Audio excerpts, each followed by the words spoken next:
Recibe un cordial saludo en el nombre de nuestro Señor Jesucristo.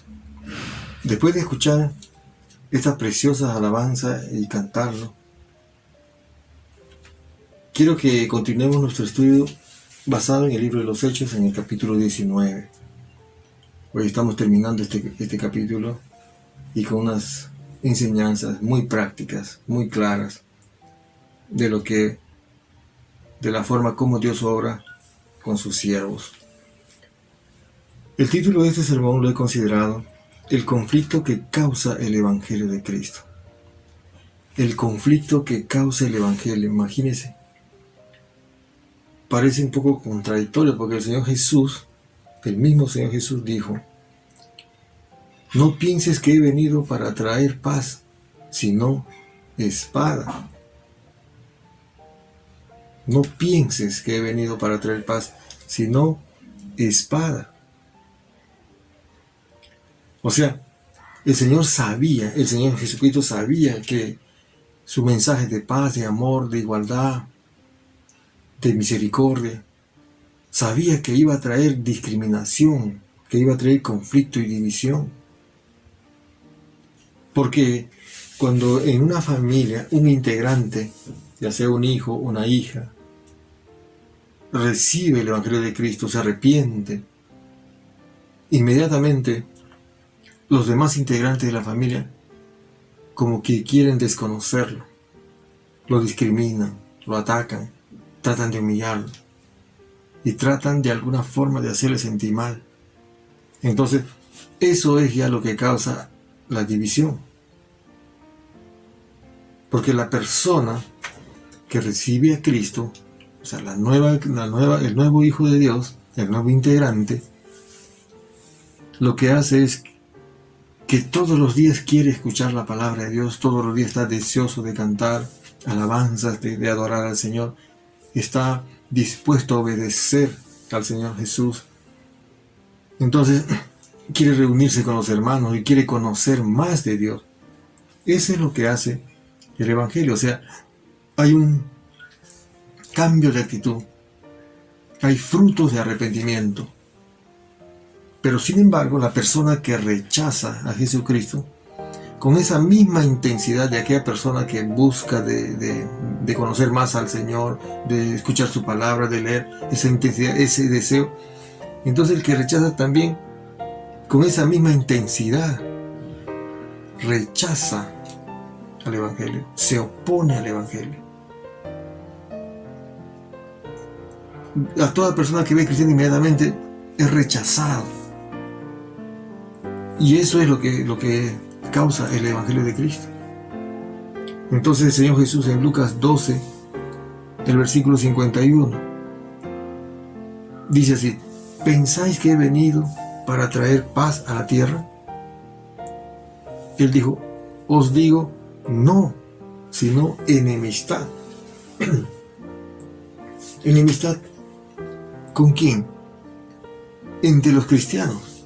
En una familia nueva, un nuevo creyente, entonces inmediatamente siempre es marginado, siempre es rechazado. Siempre es objeto de burla, discriminación. A eso se refiere el Señor Jesús. Aunque siempre habrá ese conflicto. Por eso el título de este sermón es el conflicto que causa el Evangelio de Cristo. Entonces, antes de leer la palabra, vamos a orar. Padre amado, Padre santo, gracias una vez más por este precioso día. Gracias por este tiempo. Pedimos tu bendición una vez más en todo este tiempo. Toma control de nuestras mentes y nuestros corazones y permítenos estar receptivos a lo que tú tienes para cada uno de nosotros. Que por medio de tu palabra una vez más podamos ver tu gracia y tu amor. Tu gracia para perdonar nuestros pecados y tu amor para restaurarnos, para limpiarnos de todo mal. Padre Santo, una vez más, controla nuestras mentes y líbranos de toda perturbación, de toda distracción. Te pido en el santo nombre de Cristo Jesús. Amén. Amén. El conflicto que causa el Evangelio de Cristo. Interesante. Vamos a nuestra Biblia, en el libro de los Hechos, el capítulo 19, del verso 23 en adelante.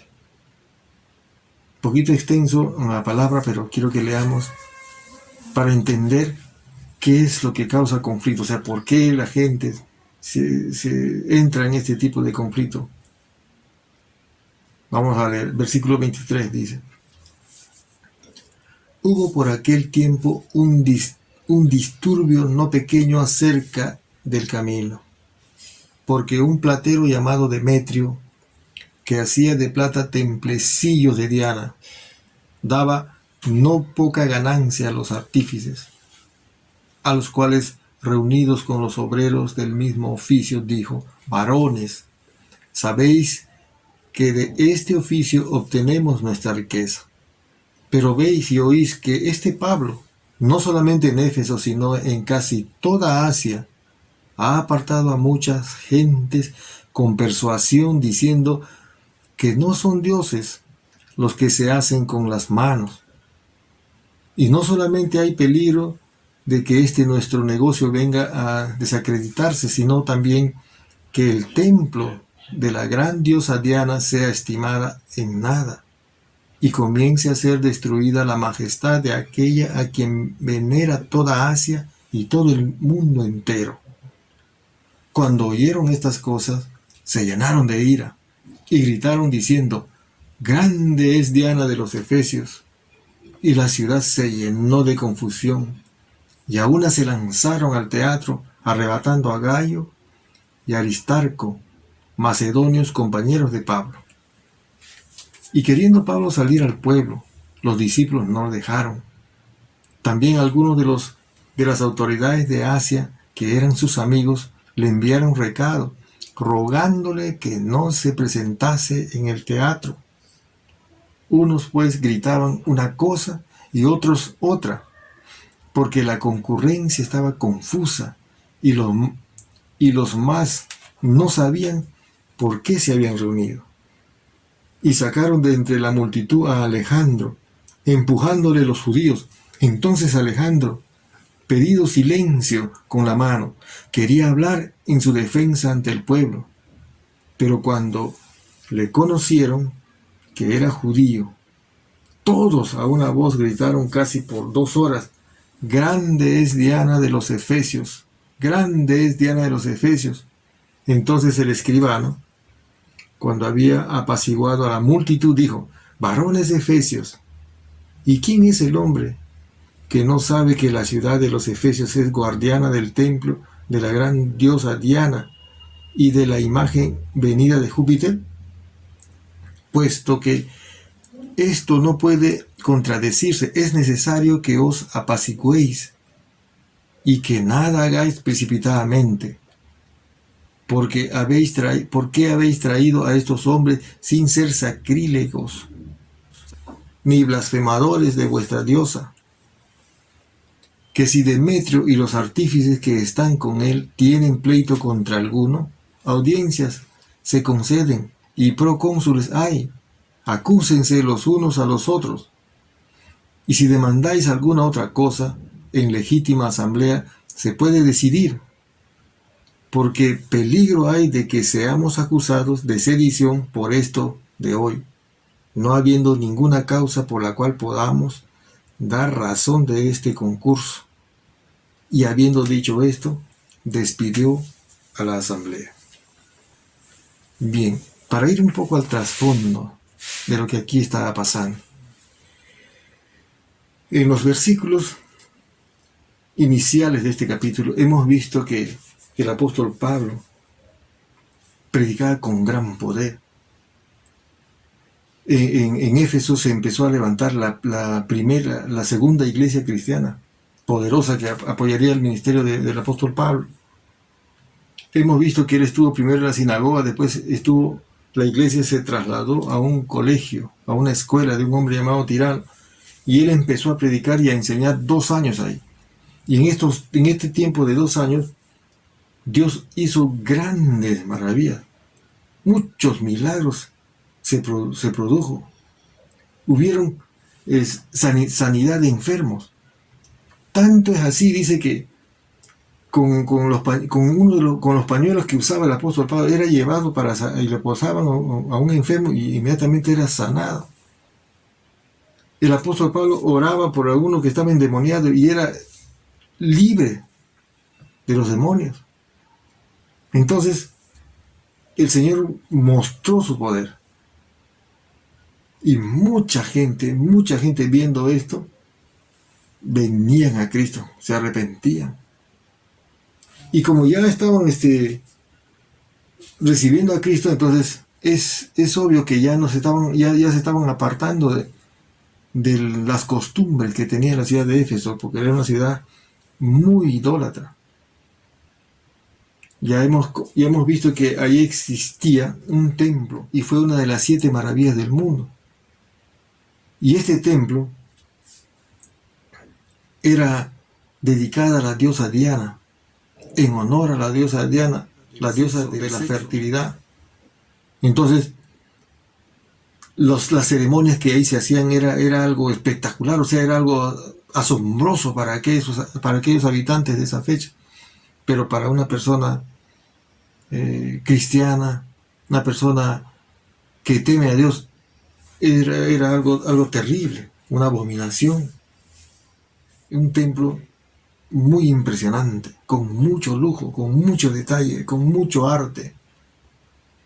Entonces, todas las ciudades, en especial Efesios, la ciudad de Éfeso, estaban ahí reunidas, eran como algo importante para ellos, era una identidad, ellos vivían así.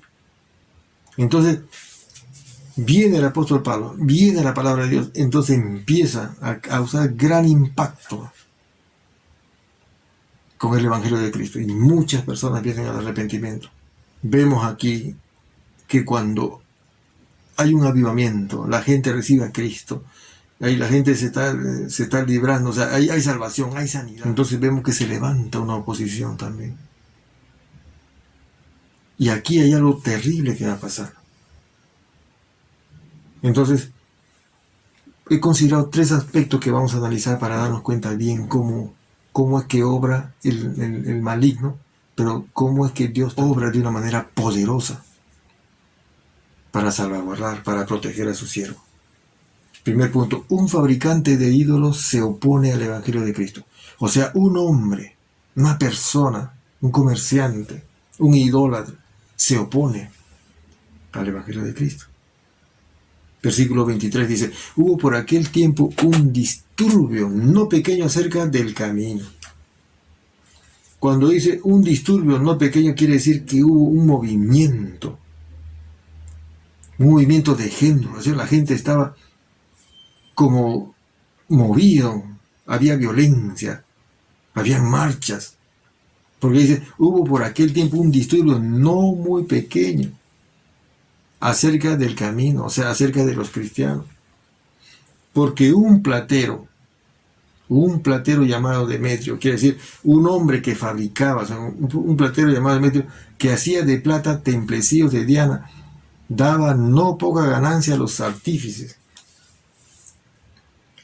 Quiere decir que este hombre, en su época, era un empresario que fabricaba esos templos en miniatura de plata. Y también algunos ídolos de Diana. Entonces, este hombre era que empezó a darse cuenta de lo que estaba sucediendo ahí con el apóstol Pablo. Por eso dice, porque un platero llamado Demetrio que hacía de plata templecillos de Diana, daba no poca ganancia a los artífices, a los cuales, reunidos con los obreros del mismo oficio, dijo, varones, sabéis de que este oficio obtenemos nuestra riqueza. O sea, vale decir que él se reunió con todos aquellos que tenían el mismo negocio.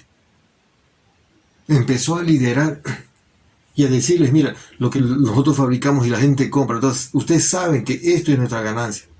Y le está explicando a todos, los ha reunido. El verso 26, pero veis y oís que este Pablo, ¿ves? Así ya era conocido. No solamente en Éfeso, sino en casi toda Asia. Ha apartado a mucha muchas gentes con persuasión diciendo que no son dioses los que se hacen con las manos. O sea, le está diciendo, Pablo, mira, Pablo, no solamente en Éfeso, sino en toda Asia, ha apartado a mucha gente, o sea, mucha gente que eran fieles, que eran seguidores de Diana, han escuchado el Evangelio de Cristo y han salido de ahí. Y obviamente, al no adorar a Diana, tampoco ya compraban sus ídolos. Entonces, había doble impacto, doble efecto. Y estos se habían dado cuenta. Y si Pablo sigue predicando así, más gente se va a convertir. Entonces, los seguidores de Diana, entonces ya se vuelven cristianos, obviamente ya no van a adorar a Diana, ni tampoco van a comprar su mercadería, sus productos. Entonces ellos estaban viendo, dice, está en peligro su trabajo, su dinero. Entonces, y no solamente hay peligro de que nuestro negocio venga a desacreditarse, o sea, como ya no creen en los ídolos, entonces el negocio realmente se desacredita. Entonces los cristianos van a decir, eso no se hace, eso no está correcto, no podemos nosotros tener ídolos, y por lo tanto ya no compran. Porque en ese tiempo los efesios tenían sus ídolos en sus casas. Guardaban, por ejemplo, una imagen de Diana en la puerta, en la sala, dentro de la sala, en miniatura, una maqueta así del templo de Diana, y así, pero siempre es con el ánimo de que alguien superior le va a proteger, o buscando protección divina. Hoy en día también es así la gente, así vive. Uno va a unas casas y empieza a ver cosas que a uno se asombra, cosas a veces que tienen ahí, lo consideran inclusive como arte, dice, no, es por arte lo tenemos, pero no, son sus ídolos. Son cosas, imágenes o son objetos que de alguna forma veneran, de alguna forma lo adoran. Hemos visto en algunas casas, por ejemplo, en la puerta hay un herraje. Dentro de las puertas también otro, de pronto quizás una rama de una planta. O por ahí la patita de un animalito. O sea, cosas así. El hombre así considera eso. ¿Por qué los pone ahí?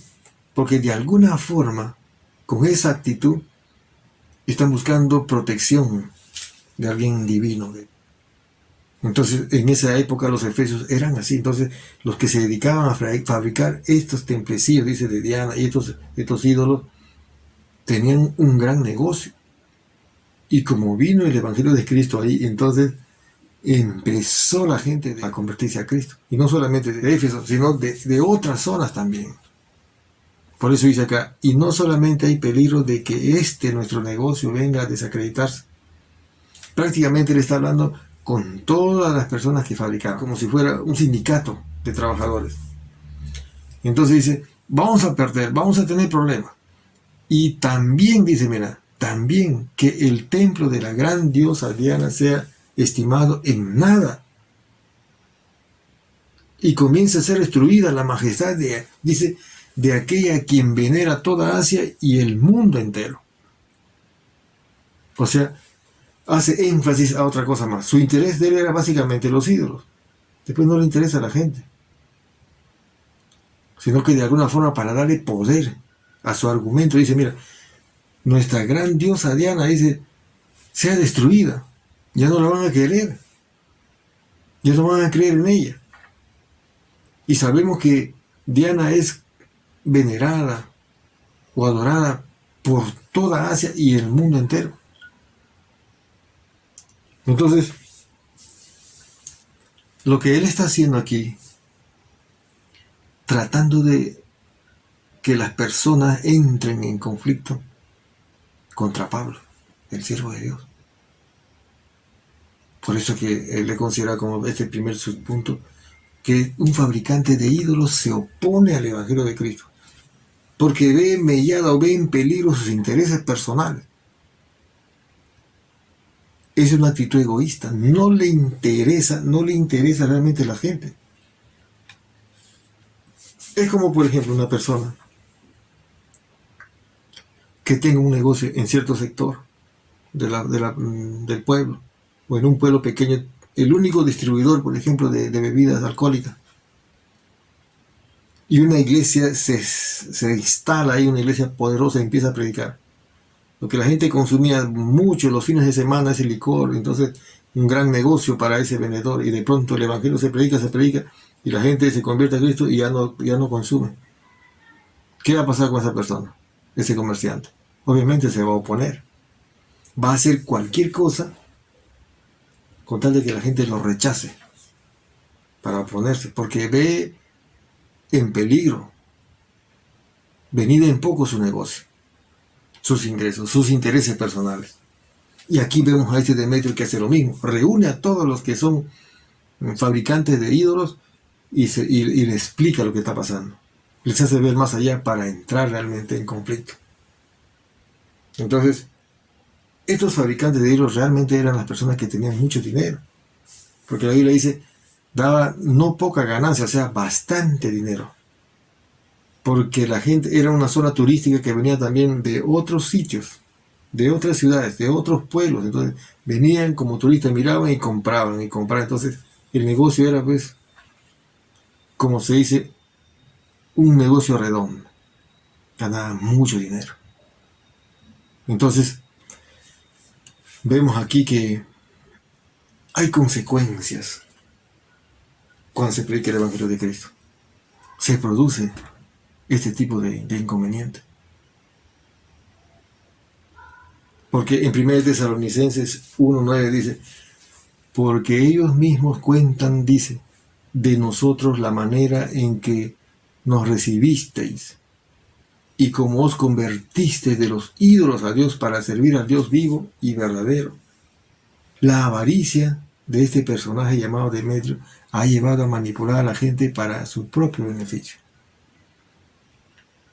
Porque los habitantes de Éfeso realmente estaban dejando los ídolos para realmente adorar al Dios verdadero, a nuestro Señor Jesucristo. Entonces, como ya no podía venderlas, hace que la gente empiece a odiar a los cristianos, al apóstol Pablo con su equipo misionero. Entonces, como ya le planteó todo esta situación de lo que está pasando, de lo que están perdiendo su dinero y también están perdiendo su fama, y también los seguidores de Diana, y también ya la gente no lo va a considerar bien. Entonces vemos la reacción de la gente. Punto número 2, la reacción de la gente. Versículo 28. Cuando oyeron estas cosas, se llenaron de ira y gritaron diciendo, grande es Diana de los Efesios.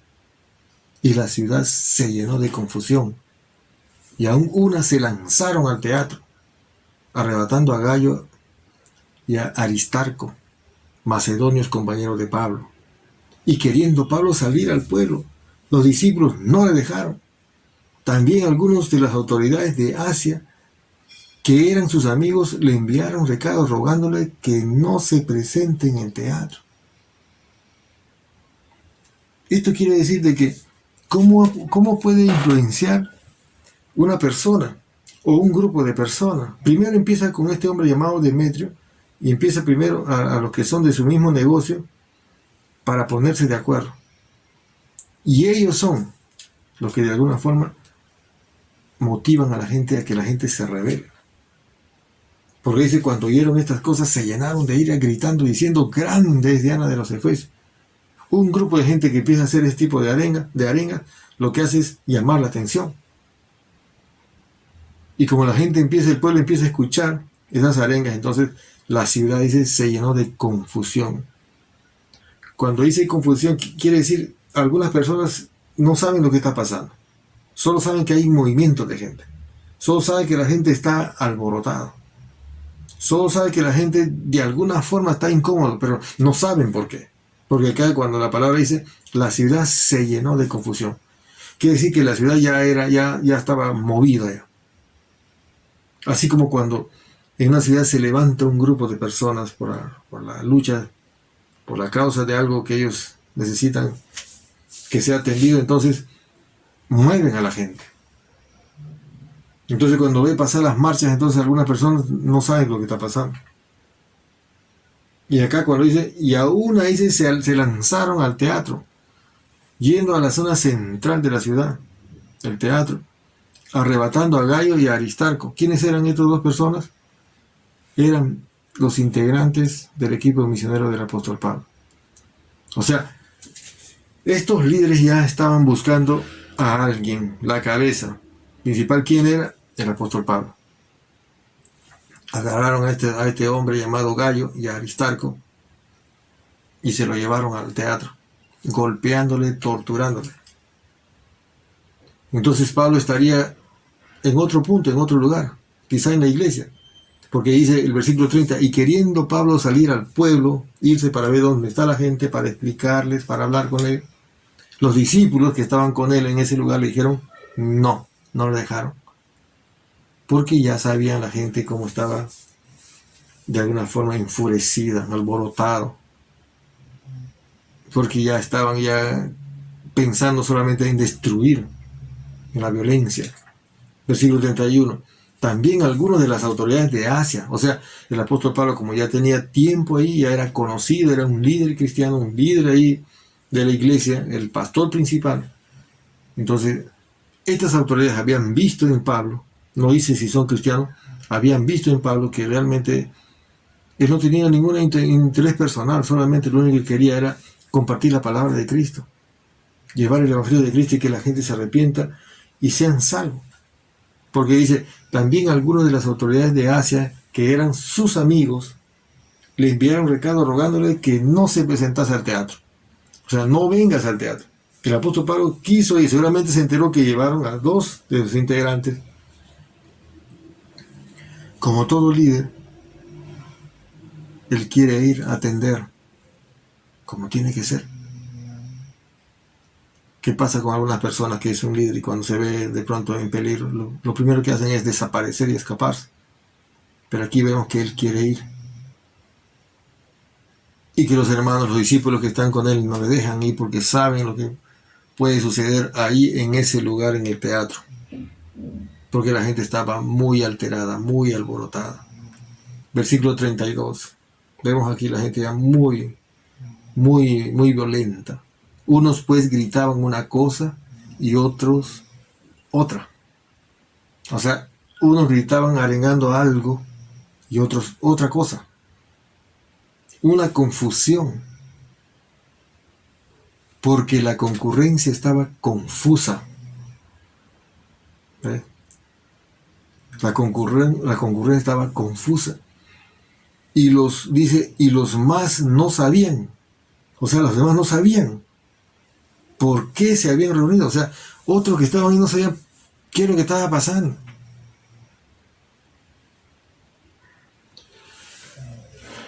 Con esta experiencia que aquí vemos, que la gente está confundida, que unos dicen una cosa y otra cosa, que ya hay un desorden total, que no hay un norte, que no hay alguien que esté liderando, que esté manejando todo, simplemente ya se descontroló totalmente. Eso después tiene un significado que lo vamos a ver más adelante. Entonces, versículo 33. Y sacaron de entre la multitud a Alejandro, empujándole a los judíos. Entonces Alejandro, dice acá, pedido silencio con la mano, quería hablar en su defensa ante el pueblo. Alejandro, este nombre aquí se está refiriendo a un personaje importante, a una autoridad que estaba ahí, que de alguna forma podían escucharle. Es como decir, en ese tiempo se llamaba escribano, ahora se le llama alcalde. La autoridad del alcalde del pueblo, ahí está, entonces quiere hablar, levantaba la mano. Entonces mira lo que pasa en el versículo 34. Pero cuando le conocieron que era judío, todos, dice, todos a una voz gritaron casi por 2 horas, grande es Diana de los Efesios, grande es Diana de los Efesios. Usted se puede imaginar una plaza con capacidad más o menos para 20.000 personas y que todos ya empiecen a gritar después de un tiempo de confusión, de griterío, de llanto, de disturbios, de violencia. Empiecen a gritar, grande es Diana de los Efesios, grande es Diana. Y acá dice, gritaron casi por 2 horas. Este tipo de gritos realmente es algo que estremece el cuerpo.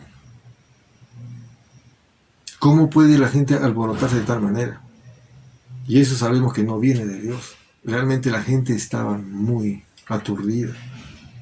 Y empezaron a hacer esos gritos de arengas, que era una cosa terrible. Vamos a ver qué más dice. Entonces, punto número 3. Vemos aquí cuando está sucediendo una gran confusión y el apóstol Pablo en peligro, queriendo ir a atender, a apoyar a sus compañeros, pero Dios protege a su siervo. Versículo 35 dice, entonces el escribano, el Alejandro que leímos hace un momento, cuando había apaciguado a la gente, o sea, después de casi 2 horas, cuando había apaciguado a la multitud, dijo, varones efesios, ¿y quién es el hombre que no sabe que la ciudad de los efesios es guardiana del templo, de la gran diosa Diana y de la imagen, dice, venida de Júpiter? O sea, él está dando su discurso, le está apaciguando.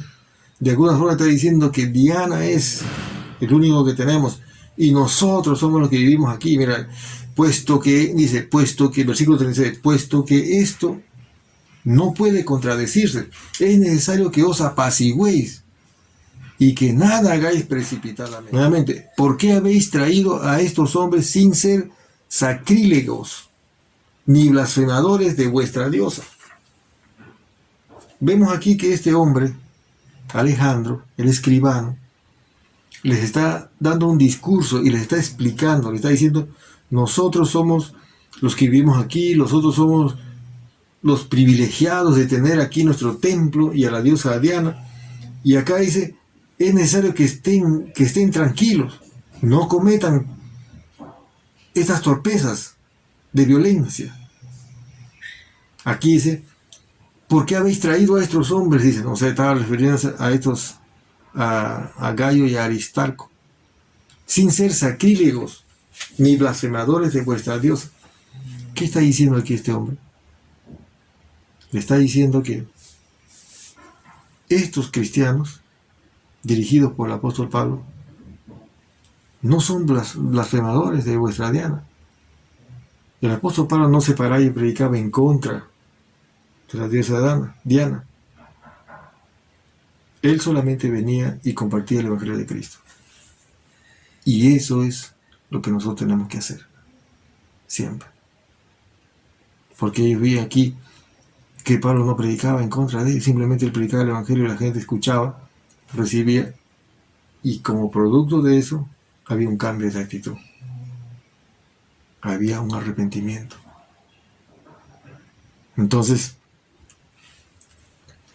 aquí vemos que él está contradiciendo lo que había dicho este hombre llamado Demetrio, acusándole al apóstol Pablo de ser el que va en contra y también de alguna forma dando como desacreditando a Diana. Y eso no era cierto. Dios protege a su siervo. Versículo 38. Que si Demetrio y los artífices que están con él tienen pleito contra alguno, audiencias se conceden y procónsules hay. Acúsense los unos a los otros. Y si demandáis alguna otra cosa, en legítima asamblea se puede decidir, porque peligro hay de que seamos acusados de sedición por esto de hoy, no habiendo ninguna causa por la cual podamos dar razón de este concurso. Y habiendo dicho esto, despidió la asamblea. Vemos aquí que Dios usó de una manera muy poderosa a este hombre, a este escribano llamado Alejandro. Hizo entrar en razón a toda esta multitud que estaba totalmente descontrolada, capaces de hacer cualquier abuso, capaces de asesinar a cualquier persona. En especial, el objetivo era el apóstol Pablo y todo el equipo misionero. Pero Dios es el que hace su obra. Dios es el que tiene control, Dios es soberano. Y también vemos aquí que él, habiendo dicho todo, despidió a la asamblea, o sea, le dijo, ya no tienen más nada que hacer. Si tienen algo legal, si tienen algo justo que tienen que reclamar, ahí están las audiencias, ahí está la justicia, hay jueces. De esa forma podemos actuar, porque hay un peligro de que sean acusados de sedición. Y el delito de sedición en ese tiempo era causado, o sea, el delito, o sea, el castigo era la muerte. ¿Y quiénes estaban gobernando en ese tiempo? El Imperio Romano. Y ahí vivían griegos, los de Éfeso eran griegos y judíos. Entonces hizo entrar en razón y la gente se apaciguó. Y así es lo que hace Dios, porque Dios tiene control. Éxodo capítulo 14. Dice, Jehová peleará por vosotros y vosotros estaréis tranquilos. Eso es una promesa que nosotros debemos tomar y debemos creer y confiar, porque Él lo está diciendo en su palabra. Y también nos está diciendo que Él se va a hacer cargo y también que debemos estar tranquilos, porque Él tiene control. Salmo 118:6. Jehová está conmigo, no temeré lo que me pueda hacer el hombre. Escúchame bien, Dios está conmigo, no temeré lo que me pueda hacer el hombre. Esta promesa también debemos tomarlo de tal manera, con todo nuestro corazón. Salmos 18:30. El camino de Dios es perfecto, la palabra del Señor es intachable. Escudo es Dios a los que en Él se refugian. ¿Quieres tener un protector? ¿Quieres que alguien te guarde, te cuide? Dice que Él es escudo para aquellos que quieren refugiarse en Dios. Romanos 8:31. ¿Qué diremos frente a esto? Si Dios está de nuestra parte, ¿quién puede estar en contra nuestra? El apóstol Pablo sabía de todos estos versículos, por eso es que él tenía esa actitud. No tenía temor. Sabía de que Dios está en control y Dios es soberano. Y lo que pueda pasar realmente, eso es voluntad de Dios. Entonces, esta es la actitud que debemos tener. Entonces, vemos que aquí el conflicto que causa el Evangelio de Cristo en la sociedad. ¿Hay un conflicto? Sí hay un conflicto. Hay un conflicto. Hay un rechazo siempre a los cristianos. La misma familia. Bueno, como conclusión, Dios obró de una manera muy poderosa en Éfeso. Pero también vemos que el diablo hizo su trabajo. Pero Dios es el que está en control. Por eso que en Efesios 6, del 1 al 14 al 15, habla de eso. Pero específicamente Efesios 6:12 dice, nuestra lucha no es contra sangre ni carne, sino contra principados y potestados que habitan en las regiones celestes. Contra ellos es nuestra lucha. Y ellos son que de alguna forma usan a las personas para causar estos daños. Pero sabemos que Dios está en control. Y de eso debemos estar seguros. Es cierto que por eso las personas siempre buscan tener ídolos. Y en sus casas llenan de ídolos desde la puerta, adentro en la sala, detrás de la casa, encima del techo, poniendo ídolos porque de alguna forma están pidiendo protección de alguien. Pero Dios quiere que tú le tengas en tu corazón. Y cuando tú tienes a Dios en tu corazón, a Jesucristo en tu corazón, controlando tu corazón, tus emociones, no vas a necesitar nada de estas cosas, de estos ídolos, de estas imágenes, porque Él está en control. Quiero que oremos. Pero antes, Dice su palabra en el mismo Efesios 6. Por lo demás, hermanos míos, fortaleceos en el Señor y en el poder de su fuerza. Necesitamos vivir para Él, necesitamos tener a Jesucristo en nuestro corazón para tener esa seguridad, para disfrutar de su presencia ahora, aquí en este tiempo. Vamos a orar. Señor, te doy gracias por tu palabra. Gracias, Señor, porque en tu palabra hemos visto, Señor, que muchas veces, Señor, cuando hay un avivamiento, la gente recibe a Jesucristo. La gente se arrepiente de sus pecados y hay frutos de arrepentimiento. Dejan la idolatría para adorar al Dios verdadero. Se producen estas cosas, conflictos, disturbios. Pero, Señor, una vez más, hemos visto que tú tienes el control, que tú obras de una manera poderosa para salvaguardar y proteger a tus siervos.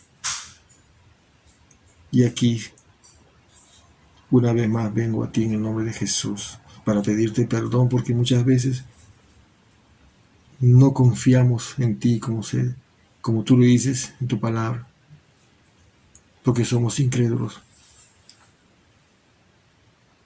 porque nos llenamos de duda. Perdóname, Señor, por eso. Permíteme ser consciente, Señor, una vez más, de que tú tienes el control, de que no hay nada que pueda pasar si es que tú no lo permites.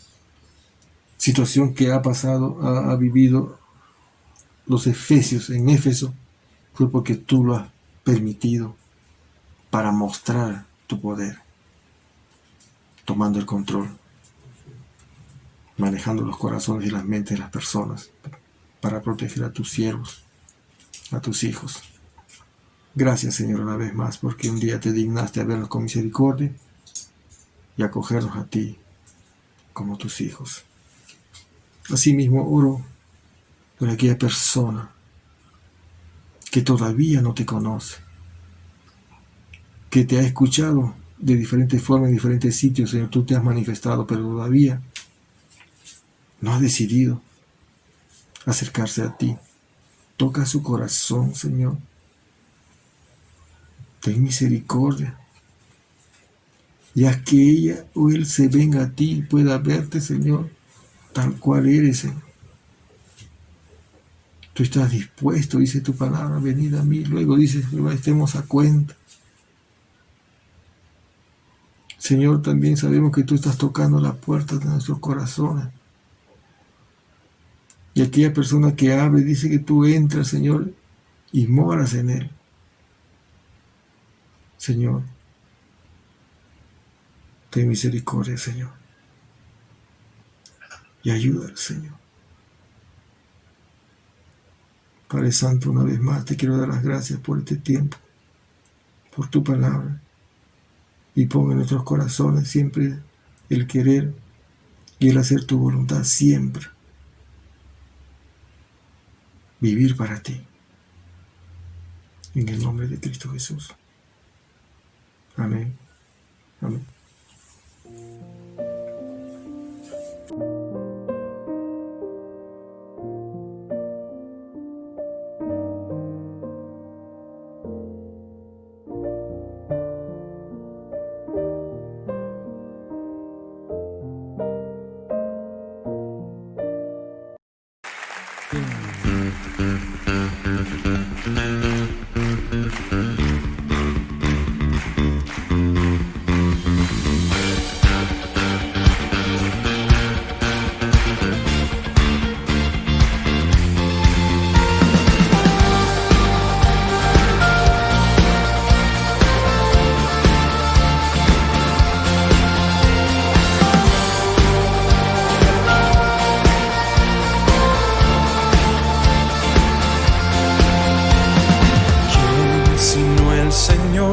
Las estrellas creó y su luz limitó.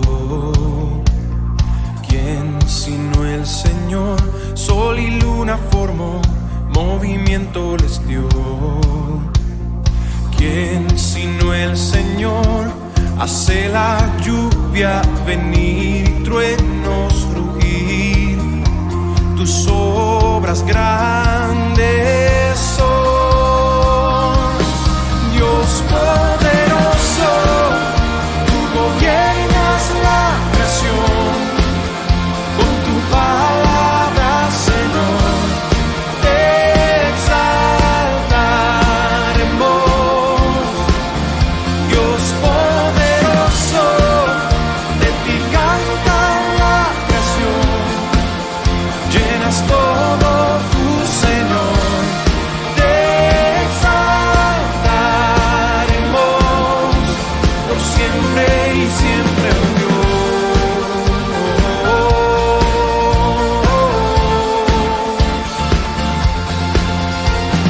¿Quién sino el Señor ha soñado en el plan para el hombre salvar?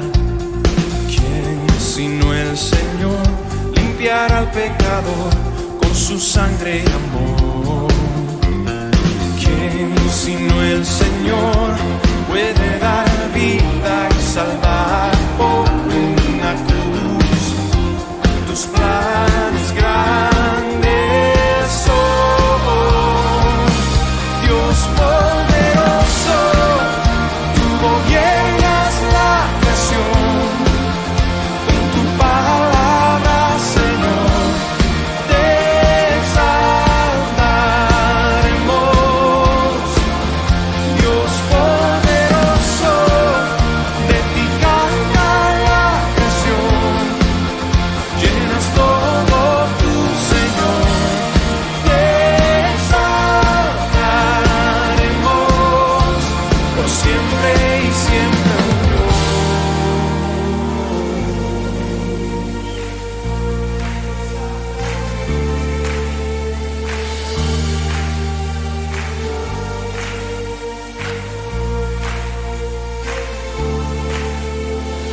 Todas las cosas vienen